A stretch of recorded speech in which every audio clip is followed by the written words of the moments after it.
Is it true that James Watt invented the first steam engine?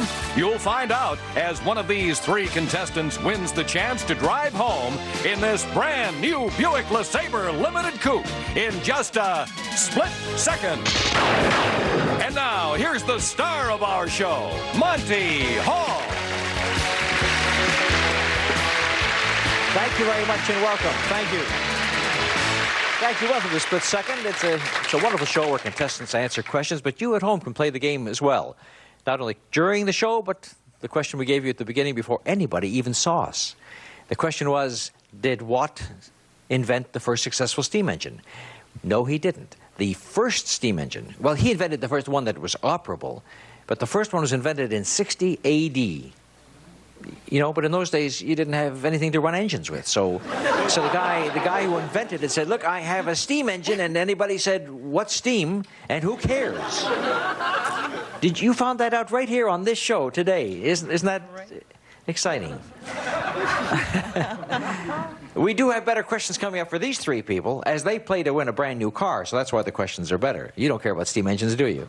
No. Who are our three new people? We just gave away another car yesterday, three new contestants today. Well, Monty first, a lady who volunteers a lot of her time recording talking books for the blind, Deborah Caruso. Next, a high school teacher who instructs his students in the ramifications of subliminal advertising, Sandy Levin. And on your right, a lady who loves to knit beautiful things but can't follow a regular pattern worth a stitch, Neely Copstick.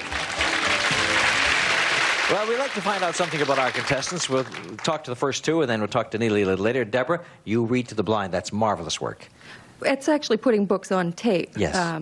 I think that it's pretty well phasing out Braille. Yep.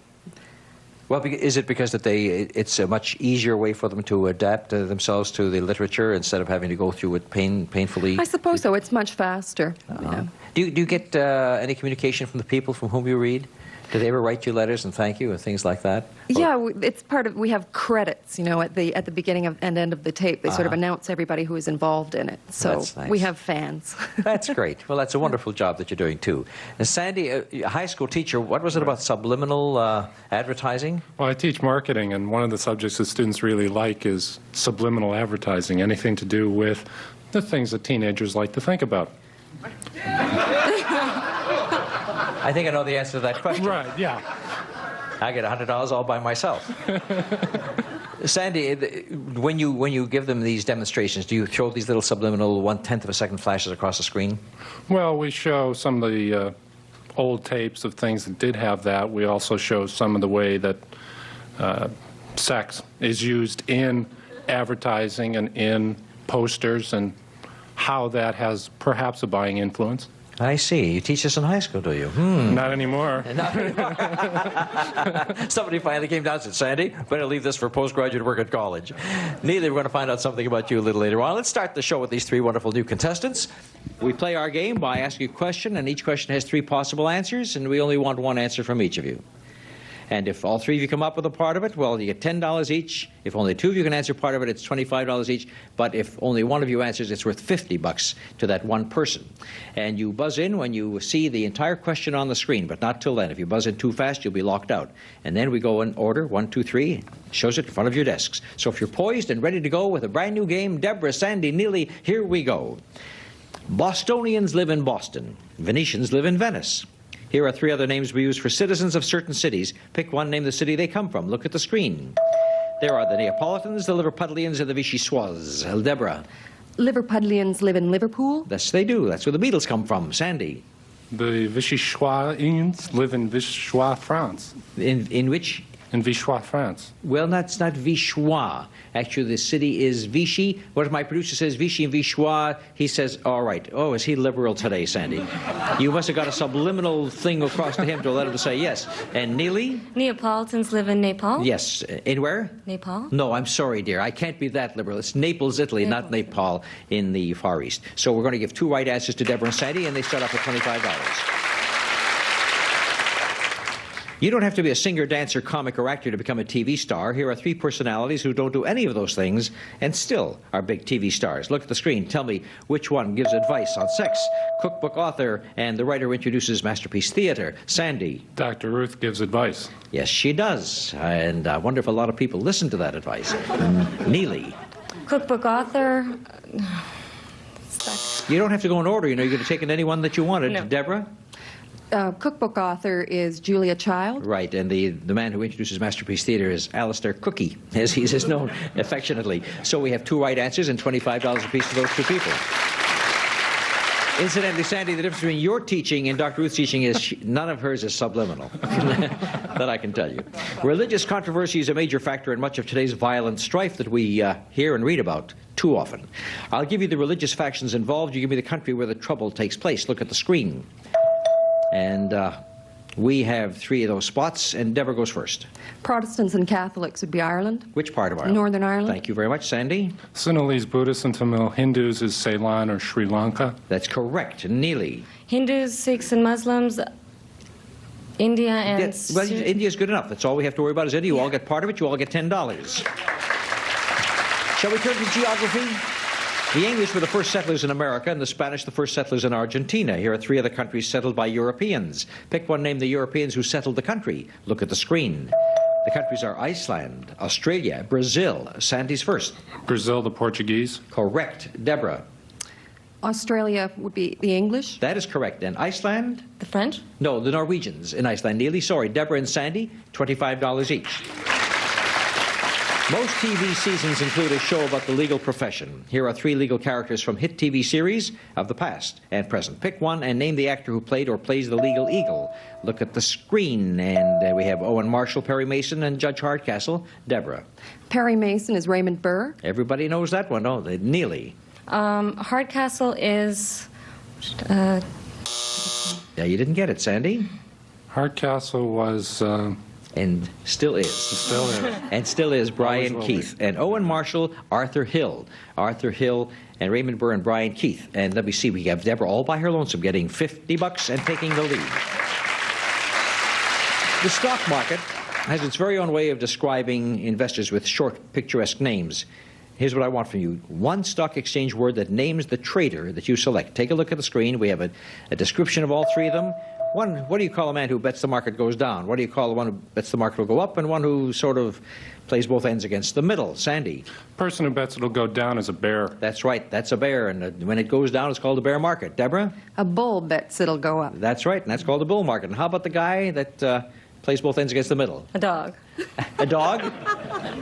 I've had such traders in my time. And I've called him a dog, but actually it's a straddler, a man who straddles the fence. So Deborah and Sandy get $25 each, and my stockbroker will be very happy to hear that he's referred to as a dog.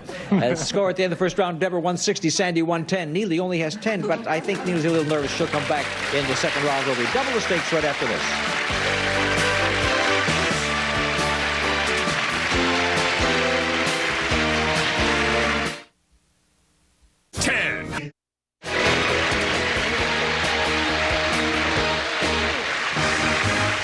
We've talked to Deborah and Sandy. Now a word with Neely. You're not as nervous now. You're getting a little calmed down. A little bit. Did you? You talked about was it knitting or did you make that sweater yourself? Yes, I did. Well, that's. Could you stand up for just a moment? Maybe our cameraman can take a picture of how pretty that sweater is. And she made this all by herself. Excellent. you. Do you do this professionally or just for yourself? Just for myself and Really? for my family. You could find quite a clientele. What do you think, Deborah? we could go on and buy some of those sweaters. Apparently her mother designed it. And your mother designed it? Yes, she did. Isn't that fantastic? Mother design, and you don't do it commercially. You should do that. Right here in the studio, we got at least. I was thinking of all the guys who'd like to buy one for their wives. No sale. So let's talk about the other point that Sandy said. He said that you can't follow a pattern. No, the patterns are very difficult, and I have a hard time understanding which way to go in the pattern. So I just design the pattern and do it my own way. Much easier that way. It probably would. Well, thank you for being with us, Nellie, and I want to see you do better in this next round, Okay, Sandy sure. and Deborah. And, of course, we're going to double the stakes. That means that Neely could come back, because this time, when the three of you answer a question correctly, you don't get 10, but you get $20. And if two of you get the right answer, it's 50. And if one of you alone gets the answer, it's worth $100, and that's the way you make a nice comeback. Remember, you're also playing for a position in that countdown round because the one who is leading at the end of the second round will have the edge in that countdown round that determines who goes for the car. So if you're ready, Deborah, Sandy, Neely, second round. The title father is often given to men in recognition of their specific accomplishments. According to the World Book Encyclopedia, who are these three famous fathers? Look at the screen. There is the Greek father of medicine, the American father of blues, and the father of the American Constitution. Sandy. Greek father of medicine is Hippocrates. Hippocrates is correct. And Deborah. Father of the American Constitution would be Thomas Jefferson? No, I'm sorry. Neely? Father of the American Constitution would be Benjamin Franklin? No, James Madison, believe it or not. James Madison. And the father of blues, W.C. Handy, who wrote St. Louis Blues. Sandy, you get a big $100 all by yourself. Shall we go to the circus? And while we're there, I'll name three attractions, people or equipment, that have specific names. Pick an item, give me the circus name for it. Look at the screen. What do they call the man at the circus who's the master of ceremonies? What do they call the main tent and the horizontal bar hanging from two ropes? Sandy's in first again. The main tent is the big top. The big top. Deborah. The horizontal bar hanging from two ropes is the trapeze? Yes, you got it. And Neely, what do they call the master of ceremonies? The MC? No, he's the ringmaster in the ringmaster. circus. He's the ringmaster. Deborah and Sandy get $50 each. In the 1986 November election, three incumbent governors won handily and are considered possible nominees in the 1988 presidential elections.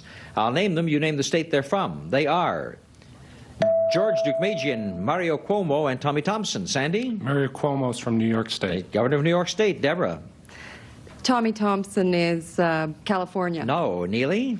Tommy Thompson is Massachusetts. Illinois. And George Deukmejian is California. Sandy again with $100. At this juncture, Neely has got to start making a comeback because Sandy and Deborah are pulling away. According to the American Kennel Club, the Cocker Spaniel originated in England and a Silky Terrier in Australia. Here are three other popular breeds of dogs. Pick one and name its country of origin. Look at the screen. Where does the Pekingese come from? The St. Bernard and the Great Dane. Deborah's in first. Pekingese is China? Correct. Neely. St. Bernard, Switzerland? That's correct. Sandy. And the Great Dane, Denmark. No, Germany, believe it or not. Call him a Great Dane, but he came from Germany. Deborah and Sandy get $50 each, and now Neely's starting to score some points. In Hollywood, Sunday is a great word for part of a movie title. So here are some facts on three hit movies that include the word Sunday in their titles. Pick one, give me the title. Look at the screen. Melina Mercouri was in one, Glenda Jackson, Peter Finch, and Jane Fonda and Rod Taylor. Let's see how we do with this one, Deborah. Melina Mercouri in Athens was Never on Sunday? Never on Sunday. Sandy? Jane Fonda and Rod Taylor in The Big Apple, Bloody Sunday? No. Neely, can you give me one? No. Well, you should have taken the cue from Sandy because Glenda Jackson, Peter Finch were in Sunday, Bloody Sunday, and Jane Fonda and Rod Taylor were Sunday in New York. Deborah gets $100 and ties Sandy for the lead. I'm going to show you three geometrical shapes. All you need is one word to describe each. Pick A, B, or C and name the shape. Look at the screen. Geometrical shapes, A, B, or C. Deborah. A is hexagon?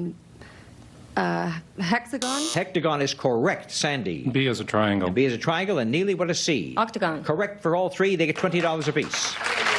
I'll give you the names of three big rock groups of the 1960s whose lead singer went on to have a successful career as a solo artist. Pick a group and name the successful lead singer. Look at the screen.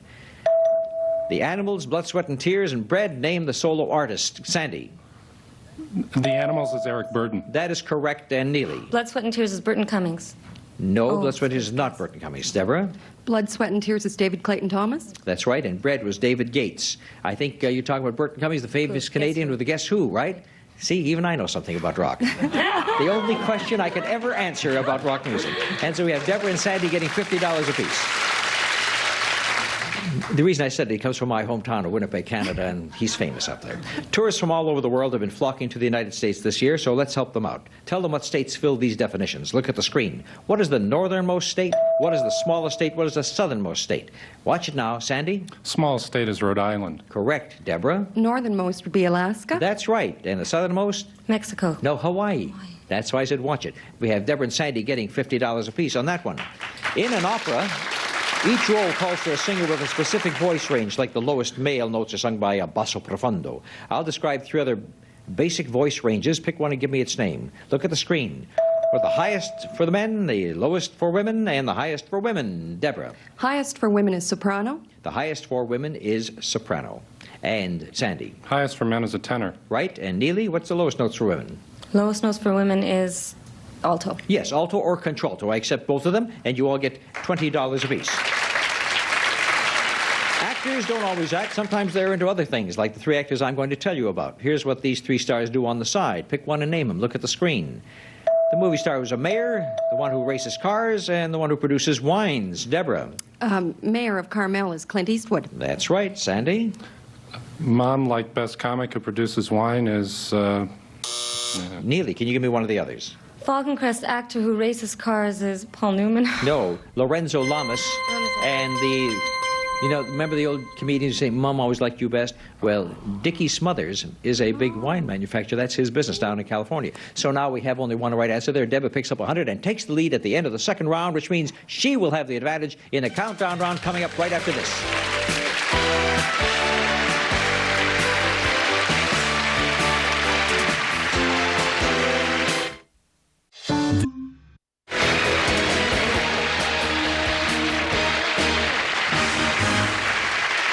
Now we're ready for the countdown round, players. So the money that you won so far you get to keep, but this determines who goes for the car. The questions are the same as before. This time when you buzz in, though, you can answer 1, 2, or all 3 parts. If you're correct, you can keep on going. That means somebody can make a good comeback. Every time you have a right answer, you count down 1.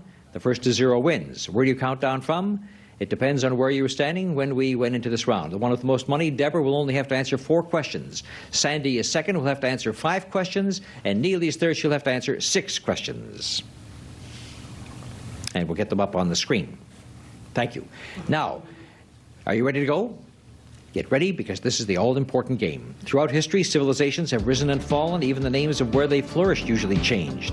I'll name 3 fallen civilizations. You tell me the modern names of where they were. Look at the screen. They were the Aztecan, the Babylonian, the Minoan. And Deborah, you're first. Minoan is the island of Crete. That is correct. You may continue. Aztec is Mexico. Right. Go on. And Babylonian is... How about you, Sandy? That's the Tigris and Euphrates, the Babylonians. Yes, but what country? Current Iraq. Good for you, and you get to point there. So Deborah needs 2 to win, Sandy needs 4, Neely still needs 6. How many people do you know that are over 90 and are still very active? Well, here are some facts about 3 famous nonagenarian authors. Name them. Look at the screen. One wrote Of Human Bondage. One wrote Major Barber. One created Jeeves. And Deborah, you're in first. You need 2 to win the game. Jeeves and Bertie Wooster was P.G. Wodehouse. That's correct. One more. Of Human Bondage is Somerset Maugham. You've got yourself a victory. Major Barber is done by George Bernard Shaw, but Deborah comes through what they win in the countdown round. Very fast and very good, Deborah, and congratulations to you. Sandy, not subliminally, but really, you're out in front. $500 is what you're going to take back to your high school class. Buy the guys a few hamburgers, sit around, and teach them something about marketing. Wonderful to have you on the show. Thank you. Neely, you only managed to get $100, but you certainly managed to impress us with your sweaters as well, too. So maybe some people watching will call you and order a few. What would you do if they did? Tell them to buy their own. Tell them to go out and buy their own. I made mine, I'm keeping mine, right? Thank you very much for being with us, Neely and Sandy. And Deborah, you can move out from behind there, because we'll take a walk up on stage and see if you can win this beautiful automobile. And the way people have been going lately, they've been winning them.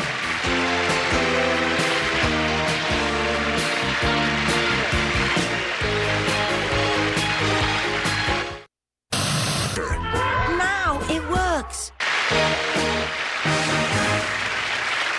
Well, Debbie, that's the beautiful new car that you'll be going for. Let's have Sandy describe it for us. Well, Monty, that's the elegant Buick LeSabre Limited Coupe, featuring a powerful 3.8-liter V6 engine, automatic transmission, and all the standard equipment Buick is famous for.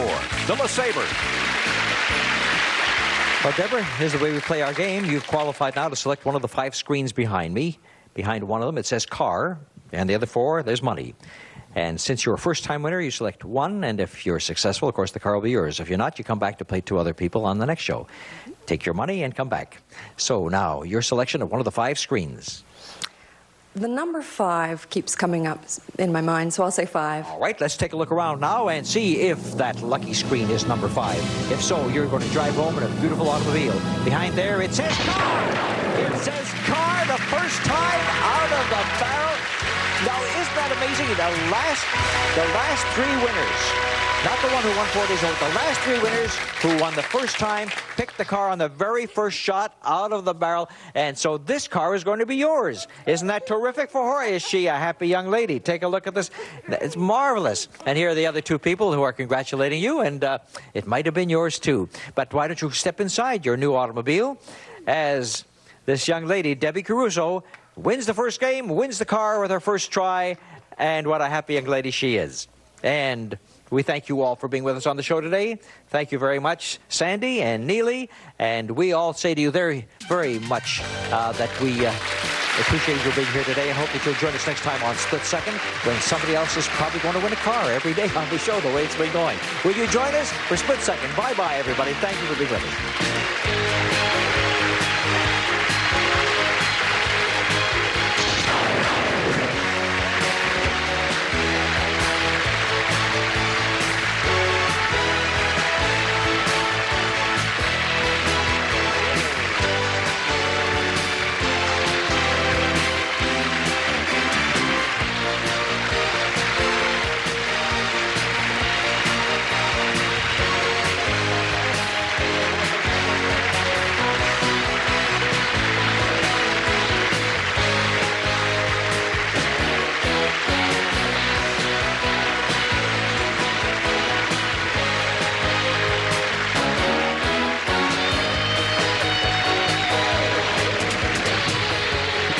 Second is a Stephen Haydas, Monty Hall production.